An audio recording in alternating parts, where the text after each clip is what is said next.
Namaste and welcome friends.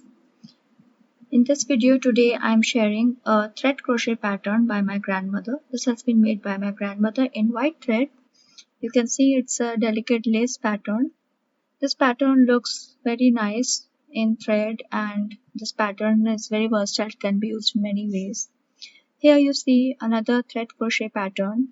This is a circular pattern with a star in the center and the star center is a flower. This is a very simple yellow pattern. This is also made in thread. These patterns are made in thread by my mother and grandmother.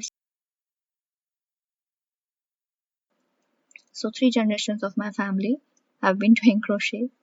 Okay, and so these are some round patterns. Now here is a square crochet pattern in thread. This is again in thread. You can see the 4 squares inside the big square and the circle is in the center.